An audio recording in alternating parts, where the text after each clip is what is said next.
जब आप एग्जाम देने जाते हैं तो मैथ में सबसे ज्यादा गलती कहाँ पर होती है? कैलकुलेशन में। तो अगर हम कैलकुलेशन ही ज्यादा ना करें, देखो ज्यादा कैलकुलेशन करोगे तो गलती के चांसेस बढ़ जाएंगे, तो अगर कैलकुलेशन ही ना करना पड़े कुछ ज्यादा तो फिर हमारी गलती भी कम से कम होगी। तो आज की क्लास में हम भिन्न के सब्ट्रैक्शन में यही देखने वाले हैं कि कम से कम कैलकुलेशन से कैसे हम क्वेश्चन को सॉल्व करते हैं। देखिए एग्जाम के लिए यही तरीका बेस्ट होता है। पिछली क्लास में मैंने एडिशन के बारे में जैसे बताया था कि दो ही प्रकार के भिन्न के क्वेश्चन बन सकते हैं, ऐसे ही सब्ट्रैक्शन में दो ही प्रकार के भिन्न के क्वेश्चन बन सकते हैं। एक तो जब नीचे की संख्या बराबर हो और जब नीचे की संख्या अलग अलग हो, तो दो ही टाइप से क्वेश्चन बन सकते हैं। तो देखो यहाँ पर अगर नीचे की संख्या बराबर है तो हमको कैसे घटाना है? देखो ये घटाना है ना, कैसे घटाना है? नीचे की संख्या को ऐसे ही लिख देना है और ऊपर की संख्या को घटा करके लिखना है। 5 है 3 है, 5 में 3 घटेगा कितना बचेगा? 2। तो ये आंसर हो जाएगा। ऐसे देखिए यहाँ पर क्या है, यहाँ पर संख्या अलग अलग है, तो संख्या अलग अलग होती है तो पिछली क्लास में मैंने क्या बताया था, एलसीएम लेते हैं। 5 और 7 का एलसीएम कितना आ जाएगा बताइए? 35 आ जाएगा। ठीक है, 5 का भाग 35 में देंगे, कितनी बार जाएगा? 5 सत्ते 35, 7 का गुणा करेंगे, 7 चौको कितना हुआ? 28। माइनस लगा है, माइनस लगाया, 7 का भाग 35 में देंगे, 5 बार जाएगा और 5 से ऊपर गुणा करेंगे 10। इतना मैंने पिछली क्लास में भी सिखाया था। तो यहाँ पर कितना आ जाएगा? यहाँ पर आ जाएगा आपका 18/35। ये हमारा आंसर आ जाएगा। अब इम्पोर्टेंट यहाँ पर ये है आज की क्लास में कि मिश्रित भिन्न के घटाने को हम कैसे करते हैं। तो देखिए दो ही प्रकार के मैंने कहा क्वेश्चन बनते हैं भिन्न में। एक तो जब क्या हो, बेस नीचे की जो संख्या है वो समान हो, एक नीचे की संख्या अलग अलग हो। तो जब नीचे की संख्या समान हो तो क्या करते हैं, नीचे की संख्या जब समान हो तो बस उसको वैसे ही लिख देते हैं। अब जैसे हमने पिछली क्लास में आपको सिखाया था कि थोड़ी देर के लिए ये कोने की संख्या भूल जाओ, आप ये भूल जाओ कि ये है। तो अब हमें क्या घटाना है? 5 में से 2 घटाना है। तो 5 में से जब 2 घटाएंगे तो बताइए कितना बचेगा? 3 बचेगा। अब ये कोने की संख्या घटा के इसी कोने पे लिख दो, 5 में 3 घटाएंगे तो कितना बचेगा? 2 बचेगा। तो ये हमारा आंसर हो गया 2 सही 3/11। अब अगर संख्या अलग अलग हो सर तो क्या करेंगे? तो देखिए यहाँ पर संख्या नीचे की अलग अलग है, तो सिंपल सा वही है कि इसको हम थोड़ी देर के लिए भूल जाएं। यानी सामान्य सा हमारे पास ये क्वेश्चन है 2/5 माइनस का 1/6। तो एलसीएम लेंगे तो कितना आएगा? 30 आ जाएगा। 5 का भाग 30 में देंगे, 6 बार चला जाएगा, तो 6 का ऊपर गुणा करेंगे, ये 12 आ जाएगा। माइनस लगा है, 6 का भाग 30 में देंगे, 5 बार जाएगा और 5 से गुणा करेंगे तो ये 5 आएगा।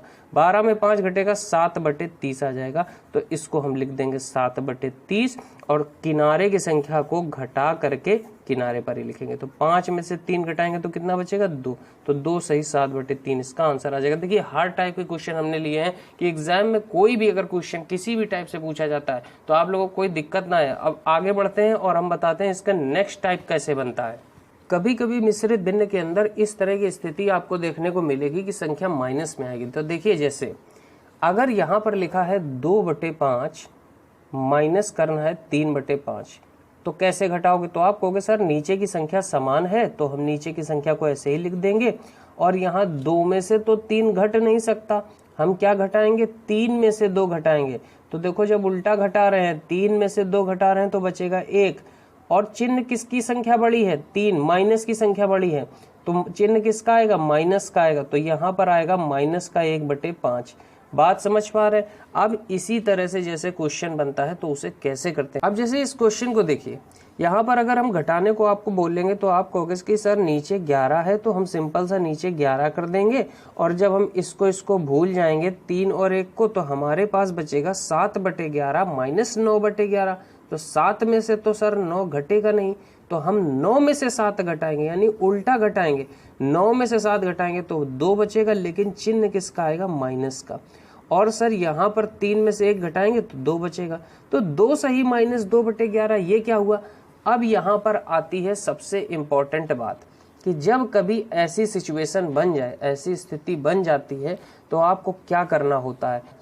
सबसे पहले ये जो नीचे की संख्या है, यहाँ माइनस लिखा है -2, तो ऊपर की संख्या को घटा देना है।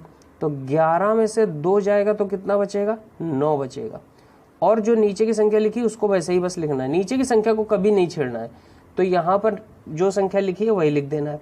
अब यहाँ कोने पे जो भी संख्या लिखी होगी उसको आपको 1 कम करके लिखना है। जैसे यहाँ 2 लिखा है तो 1 कम करेंगे तो कितना हो जाएगा? 1।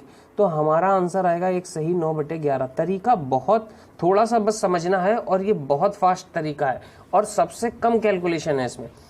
एक नेक्स्ट क्वेश्चन और प्रैक्टिस करेंगे तो और समझ में आएगा। देखिए यहाँ जैसे लिखा है 3 सही 2/3 माइनस 1 सही 3/4। तो क्या करना है, सबसे पहले हम कहेंगे कि इसको थोड़ी देर के लिए आप भूल जाओ 3 और 1 को। तो सिंपल सा ये क्या लिखा है 2/3 माइनस का 3/4। तो जब हम इसको सॉल्व करेंगे तो 3 4 का एलसीएम लेंगे आएगा 12 और 3 का भाग 12 में देंगे तो कितनी बार जाएगा 4 बार। 4 दूनी कितना हुआ 8, माइनस लगाया 4 का भाग 12 में देंगे 3 बार जाएगा ना, 3 त्रिका कितना हुआ 9। अब 8 में से क्या 9 घटेगा, नहीं 9 में से 8 घटाना होगा तो कितना आएगा बताइए माइनस का 1/12। तो ये आ गया माइनस का 1/12। और किनारे की संख्या जो है इनको किनारे पे ही लिखना होता है, तो 3 में से 1 घटाएंगे तो क्या आएगा 2। तो 2 सही माइनस 1/12। ऐसा कैसे, तो फिर क्या करते हैं नीचे की संख्या में से ऊपर की जो संख्या है उसको घटा करके ऊपर लिखते हैं। तो 12 में से जब हम 1 घटाएंगे तो क्या बचेगा 11 और नीचे क्या है 12। अब क्या करेंगे, अब ये कोने की संख्या को 1 कम करके हमेशा लिखना होता है। तो 2 में से 1 कम करेंगे तो क्या आ जाएगा 1। तो 1 सही 11/12 ये हमारा आंसर हो जाएगा।